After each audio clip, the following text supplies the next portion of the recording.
Muy buenos días, queridos hermanos. Hemos llegado a la mitad de nuestra semana, miércoles 29 de abril, y dispuestos para estudiar la palabra de Dios con esta nueva lección.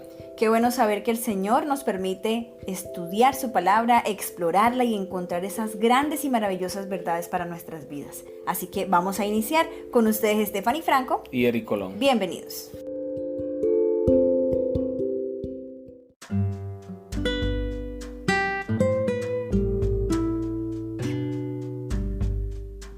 Nuestra lección para el día de hoy se titula La Escritura interpreta a la Escritura.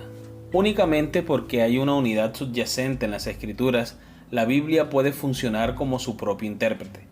Sin esa unidad, la Escritura no podría ser la luz que revela su propio significado, donde una parte de la Escritura interpreta otras partes, y por lo tanto, se convierte en la clave para interpretar pasajes relacionados. Lee Lucas capítulo 24, versículo 27, versículo 44 y 45. ¿Cómo alude Jesús a las Escrituras para explicar quién es Él? ¿Qué nos enseña esto acerca de cómo podemos utilizar las Escrituras? Lucas capítulo 24, versículo 27. Y comenzando desde Moisés y siguiendo por todos los profetas, le declaraba en todas las Escrituras lo que de él decían. Versículos 44 y 45. Y les dijo: estas son las palabras que os hablé, estando aún con vosotros, que era necesario que se cumpliese todo lo que está escrito de mí en la ley de Moisés, en los profetas y en los salmos.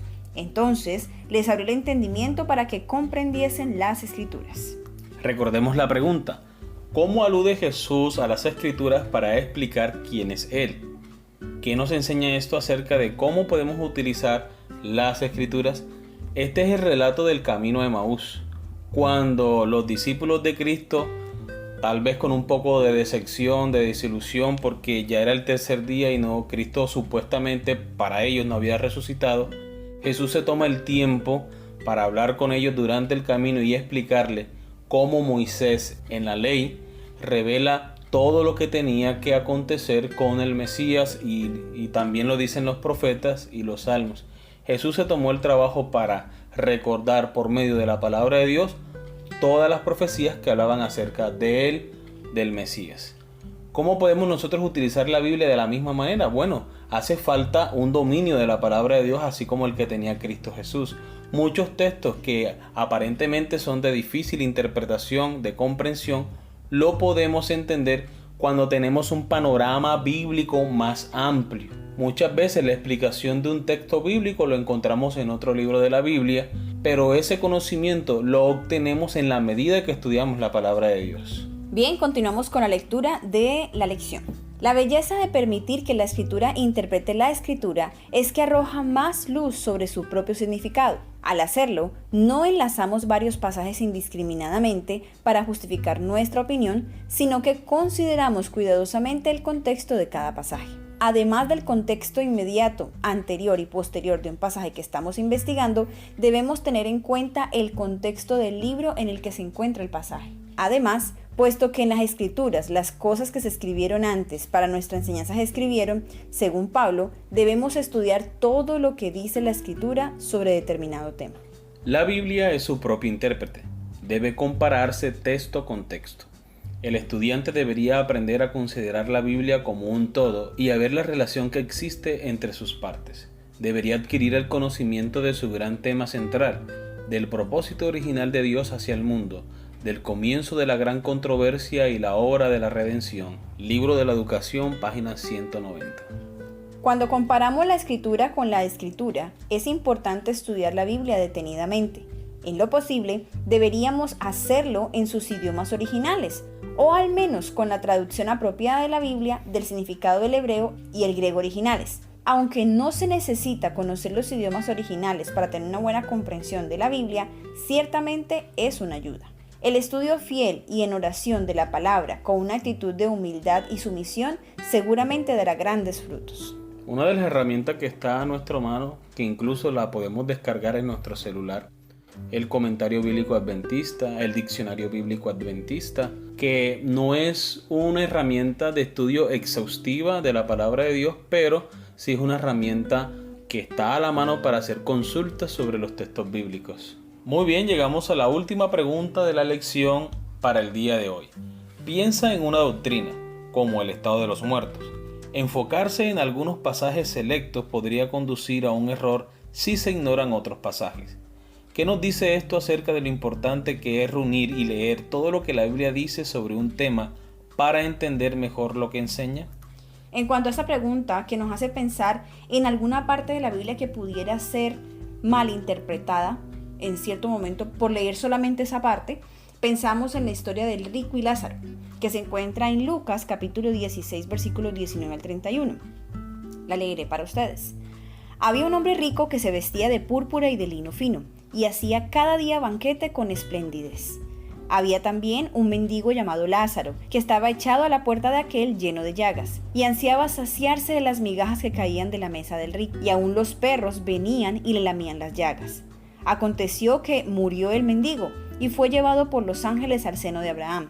Y murió también el rico, y fue sepultado. Y en el Hades alzó sus ojos, estando en tormentos, y vio de lejos a Abraham y a Lázaro en su seno. Entonces él, dando voces, dijo: Padre Abraham, ten misericordia de mí, y envía a Lázaro para que moje la punta de su dedo en agua y refresque mi lengua, porque estoy atormentado en esta llama. Pero Abraham le dijo: Hijo, acuérdate que recibiste tus bienes en tu vida, y Lázaro también males, pero ahora éste es consolado aquí y tú atormentado. Además de todo esto, una gran cima está puesta entre nosotros y vosotros, de manera que los que quisieren pasar de aquí a vosotros no pueden, ni de allá pasar acá. Entonces le dijo: Te ruego pues, Padre, que le envíes a la casa de mi padre, porque tengo 5 hermanos, para que les testifique, a fin de que no vengan ellos también a este lugar de tormento. Y Abraham le dijo: A Moisés y a los profetas tienen, óiganlos. Él entonces dijo: No, padre Abraham, pero si alguno fuere a ellos de entre los muertos, se arrepentirán. Mas Abraham le dijo: Si no oyen a Moisés y a los profetas, tampoco se persuadirán, aunque alguno se levante de los muertos. Si leemos este texto literalmente como aparece aquí, podríamos pensar, o alguien podría pensar, que evidentemente sí existe un lugar de tormento y existe el cielo en el seno de nuestro padre Abraham. Pero debemos mencionar por lo menos 2 aspectos. El primero es que Lucas 16 está en el marco de unas parábolas que Jesús está contando a sus discípulos y a la persona que lo están escuchando. Vamos a escuchar qué dice el diccionario bíblico acerca de la definición de parábola. En español, parábola es una composición literaria en la que una narración breve, real o ficticia ilustra una verdad moral o espiritual. Una parábola es un símil largo, en el cual se afirma o se implica que una cosa es como otra. La afirmación de que el Espíritu descendió como paloma, tal cual encontramos en Mateo 3:16, es un símil, pero el relato que compara el reino de los cielos con un tesoro escondido, como está en Mateo capítulo 13, versículo 44, es una parábola. Muy bien, como hemos escuchado, la parábola puede ser una composición literaria que puede ser real o puede ser ficticia. En este caso, esta parábola es ficticia porque el mismo Jesús no va a enseñar algo en contra de la palabra de Dios o una doctrina errada. Entender esta parábola como si fuese un hecho literal sería errado, porque hay evidencia bíblica que enseña exactamente que los muertos nada saben.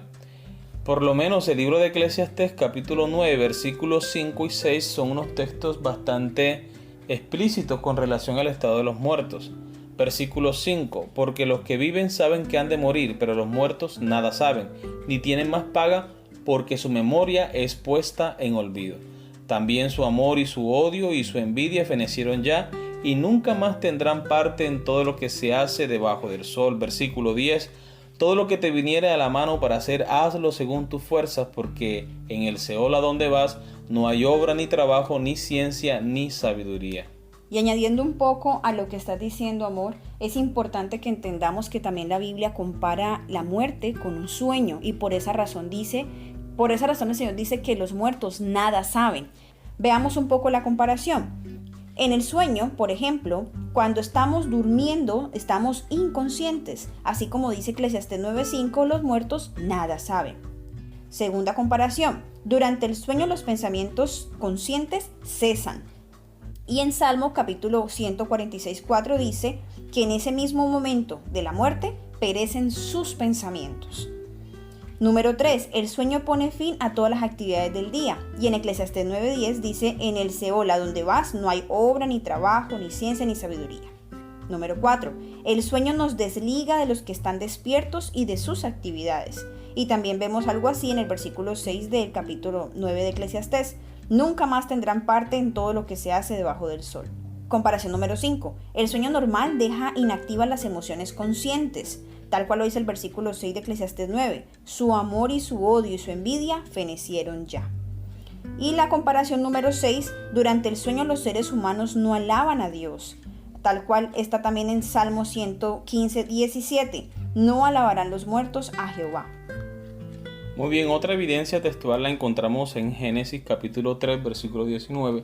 Luego de que Adán y Eva cometieron pecado, el Señor dice: con el sudor de tu rostro comerás el pan hasta que vuelvas a la tierra, porque de ella fuiste tomado, pues polvo eres y al polvo volverás. Eclesiastés capítulo 12, versículo 7 reafirma esta palabra del Señor: y el polvo vuelve a la tierra como era, y el espíritu vuelve a Dios que lo dio.